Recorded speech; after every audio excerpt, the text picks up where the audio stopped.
സംഭവം വേറൊരു item വാങ്ങാനാണ് shop പോയതെങ്കിലും എൻ്റെ കണ്ണ് നേരെ ചെന്ന് തുടക്കിയത് ഈ ഒരു റേറ്റിംഗ് പാഡുമൊക്കെയാണ്. സംഭവം എടുത്തപ്പോഴാണെങ്കിലോ അതിൻ്റെ അപ്പുറത്ത് കിടക്കുന്ന ഡ്രോയിങ് ബുക്കുമൊക്കെ കൂടി എൻ്റെ കണ്ണ് ഉടച്ചിട്ടുണ്ട്. നമ്മളെ കണ്ണുടക്കൽ സാധാരണ ആയോണ്ടും പിന്നെ നമ്മുടെ മുതലാളി ഒരു മാന്യനായോണ്ടും എനിക്കെന്തായാലും ആ രണ്ടായിട്ടും കൈ കിട്ടിയിട്ടുണ്ട്. ഈ പാറ്റേൺ ഡ്രോയിങ് പണ്ടേ നമ്മുടെ വീക്ക്നെസ് ആയതുകൊണ്ട് തന്നെ ഈ ബുക്കിൽ ഫുള്ള് ഞാൻ ഇങ്ങനത്തെ ഓരോ വർക്കാണ് ചെയ്യാൻ ഉദ്ദേശിച്ചിട്ടുള്ളത്. പിന്നെ നാളെയും മറ്റന്നാളൊക്കെ എക്സാം ഉള്ള കുട്ടികൾ ഇപ്പോൾ ഇത് പരീക്ഷിച്ച് നോക്കാതിരിക്കുന്നതായിരിക്കും നിങ്ങൾക്കും എനിക്കും നല്ലത്. കാരണം എന്താ വെച്ചാൽ നിങ്ങളിപ്പോൾ ഇത് ട്രൈ ചെയ്ത് നോക്കിയാൽ നിങ്ങളെ പോരാളിൻ്റെ അടുത്ത് നിന്ന് നിങ്ങൾക്ക് തല്ലും കിട്ടും, എനിക്കാ പോരാളിൻ്റെ പ്രാക്കും കിട്ടും. അതിനേക്കാൾ നല്ലത് 2 ദിവസം കഴിഞ്ഞിട്ട് ചെയ്ത് നോക്കണതല്ലേ.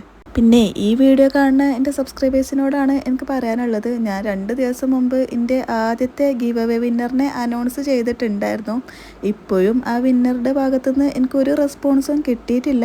അപ്പോൾ ആ ഗീവ് അവേയിൽ പങ്കെടുത്ത് ആരെങ്കിലും ഈ വീഡിയോ കാണുന്നുണ്ടെങ്കിൽ ഈ വീഡിയോൻ്റെ റിലേറ്റഡ് വീഡിയോയിൽ ഞാൻ അതിൻ്റെ ലിങ്ക് കൊടുത്തിട്ടുണ്ട്. അപ്പോൾ ആ വീഡിയോ ഒന്ന് കണ്ടിട്ട് ഒന്ന് കൺഫേം ആക്കണത് നല്ലതായിരിക്കും. പിന്നെ നമ്മുടെ ഈ പാറ്റേൺ ഡ്രോയിങ് എങ്ങനെ ഉണ്ടെന്ന് അഭിപ്രായം പറയുമല്ലോ അല്ലേ. ഇഷ്ടമായിക്കണമെങ്കിൽ ലൈക്കും ഷെയറും സബ്സ്ക്രൈബും ഒന്നും